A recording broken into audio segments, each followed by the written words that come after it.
This is the ECMS Consultant Agreement Navigation presentation.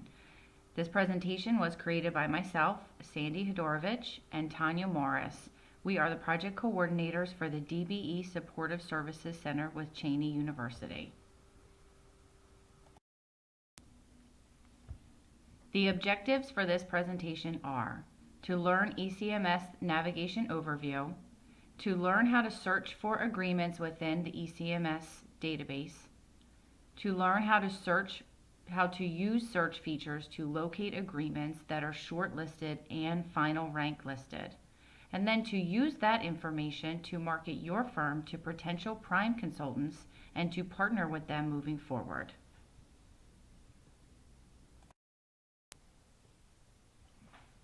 Here are some general navigation tips when using ECMS.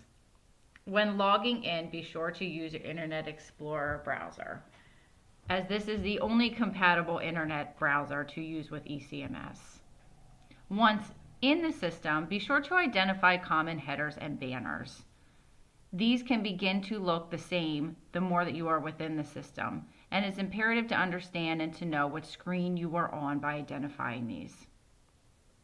Once you are on a contract, you are able to view it and all of the work necessary within your work queue. ECMS consultant agreements are categorized into 3 sections. First, you must be a PennDOT business partner. If you are not currently a PennDOT business partner and would like to be, please contact the DBE Supportive Services Center. You must be participating in the consultant selection process and performing services that are on an agreement. The help desk number for ECMS can be found on the homepage and also at the bottom of this screen.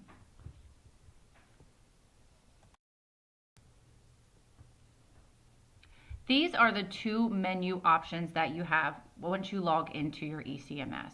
You will see your header and banner at the very top, and then you will also see a row of selections that take you within the system. It is important to note here how to get home, how to find your site map, and also where to look for help, as these are located at the top of every screen. Beneath that, you'll find a list of business partners. Once you select business partner, you can search for consultants and contractors. Under that menu, you're also to find a listing of all of the DBE firms that are business partners within the system. The solicitation menu option is where you can search for contracts, advertisements, and planned projects. In this menu, you are also able to refine your search to be looking within certain criteria that you can set, and these searches can be saved. Your engineering agreements, you can search for a specific agreement and ones within a specific time period. You are also able to refine your search and save searches within this menu option also. Construction projects, this is where you would search for specific projects, estimates, work orders, etc. Your references menu is where you find resource material. This includes any kind of manual you're looking for, including the ECMS manual, publications, training materials, and training opportunities. And then finally, your work queue. This is where if your firm has an open project or contract, you will be able to go into that while working within it.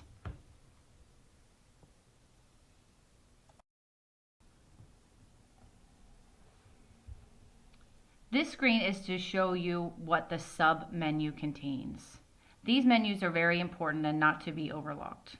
Always use these buttons instead of your internet navigation, especially your back button, as this will take you back within the ECMS system. If you use the back button on your internet navigation, it might take you out of the ECMS system or not take you to the previous screen. The print button will print the entire content on the screen. Otherwise, only the viewable portion of the screen is printed. The ECMS screens are divided into sections and subsections containing buttons or hyperlinks to create or edit section data. Once you are creating and editing this data, the required fields are denoted with a flag icon.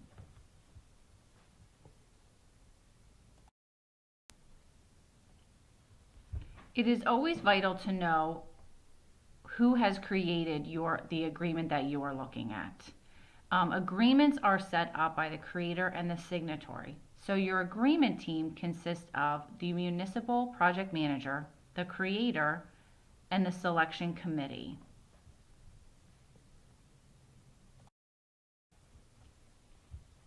The agreement portal is the main agreement search screen and is used to perform searches for agreements and supplements.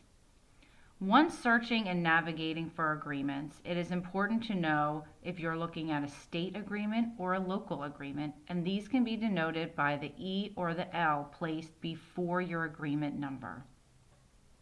You are able to search for agreements under the Express Search option, where you can just put the agreement number in there. Once a planned project is entered, after 14 days, it becomes an advertisement. Advertisements are published on Mondays, and your statement of interest is due 10 days later. Typically, that falls on a Thursday.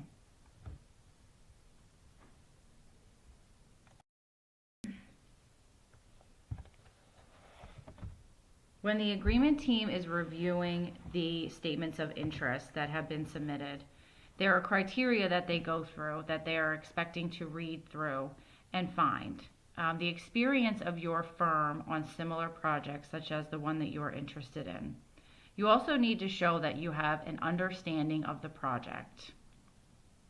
It's also important to know the project delivery, which is developing or meeting schedules according to the quality assurance or quality control plans.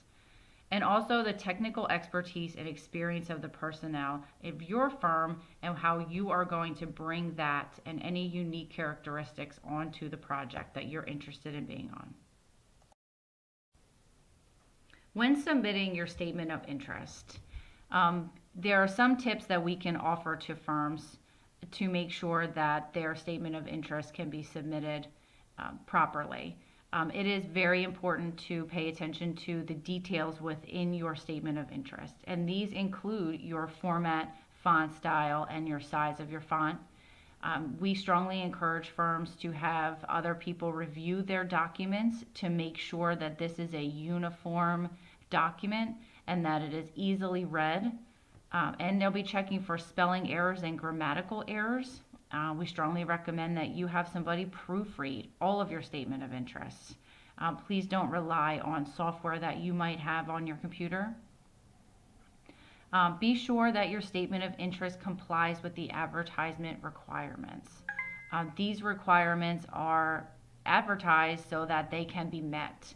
Please be sure that you're complying with them. Follow detailed instructions such as policy manuals and regulations. Again, all of these publications can be found within ECMS. Submit your statement of interest in accordance with the procedures listed in the general requirements. For sole source agreements, an SOI is not required as the consultant is asked to submit a technical or price proposal.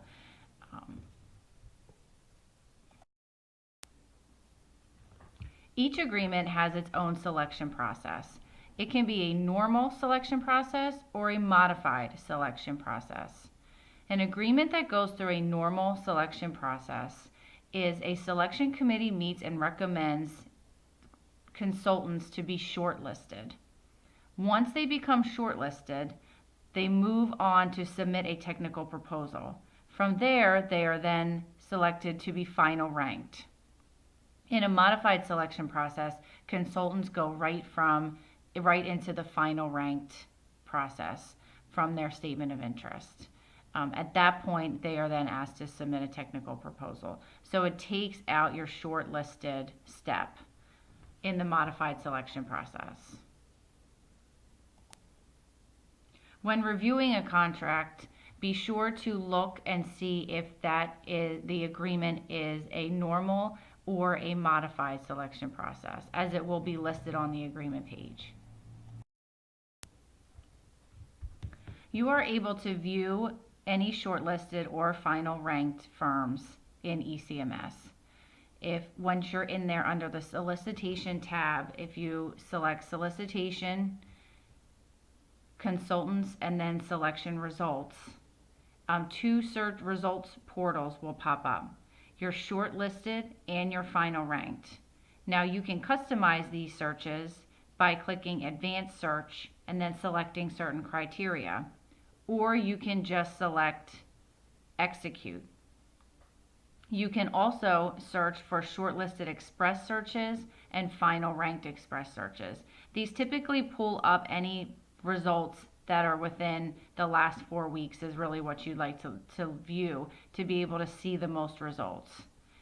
You can expand your time frame under your search options to include a year in the previous year and other refined search options. You can read final ranking lists with feedback. Once you go into find which firms are final ranked, you can see the criteria in which they were selected. This can provide some insight into why a firm was chosen, going back to some of the criteria that I had previously reviewed. The best way to be able to use this information is to contact primes that are on these agreements. So once you go in and you can see which firms have been final ranked or have been shortlisted, it's beneficial to contact them to be able to see ways in which you're able to work with them. You can reference specific contracts that they are winning and let them know how you can be of assistance on the next one that they plan on sending a statement of interest in, and how you as a DBE can really help them with that and hopefully be a sub-consultant for them. Research subs that are on these contracts. So you can see which DBE firms, or any firms for that matter, are sub-consulting with the prime. And you can see what services they are providing for that contract. And you can begin to draw connections between their services and yours, what you're able to provide, maybe what your niche is, and how you can really start to work with these consultants. This is a great way to start to make contacts, reaching out to these firms, and being able to really sell yourself and market yourself to them.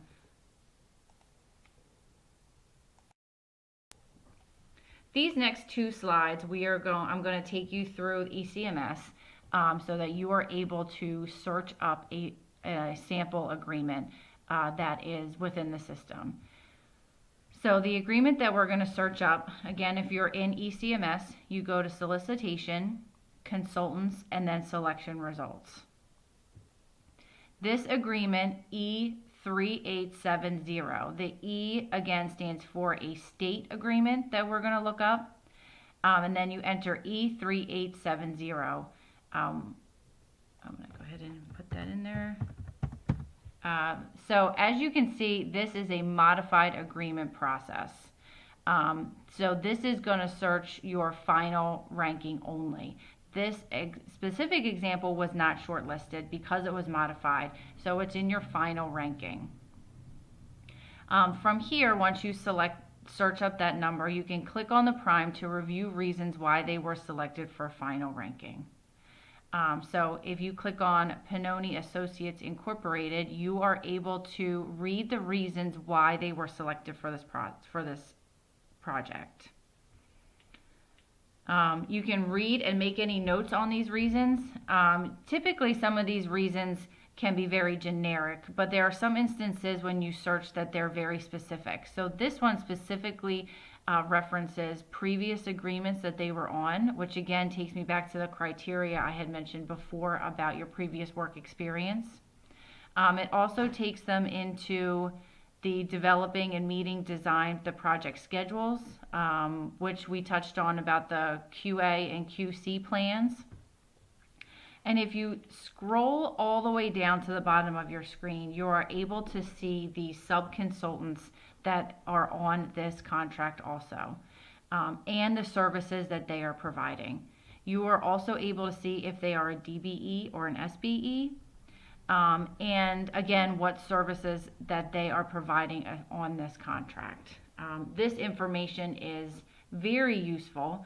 One, it shows you who is working with who, and what they are doing, and if that is something that your firm can do and would be able to hopefully partner with the prime consultant that is on this. Again, if you are going to go back in the screen, use your back button on the ECMS menu bar, not your internet menu bar.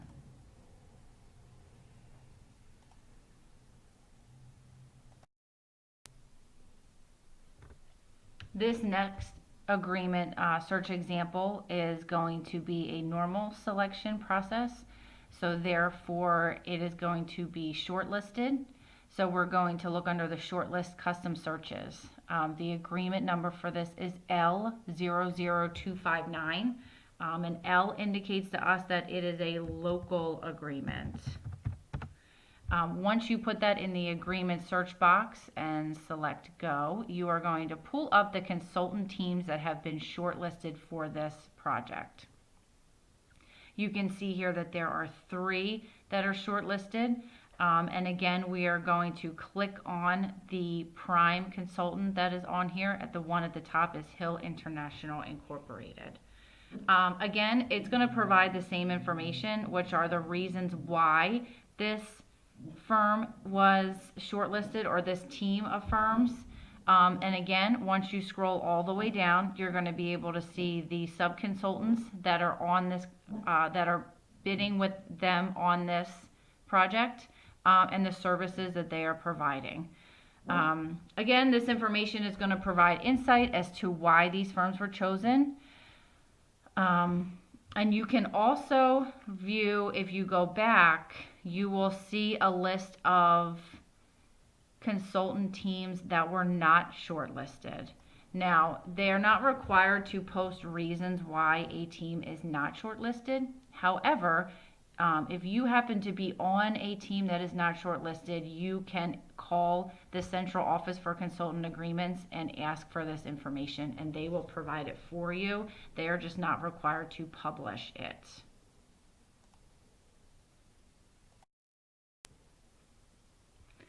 There are several benefits to monitoring ECMS on a weekly basis. We strongly recommend for DBE firms to be going into ECMS very regularly and setting a reminder on their calendar, on their Outlook, on their phone, to be setting aside time to go in there to see what projects are available and what agreements are going to be coming out. It provides insight as to what prime consultants are interested in, what specific agreements. It tells you what sub-consultants are working with what prime consultants. It allows a consultant to view who is working in what districts.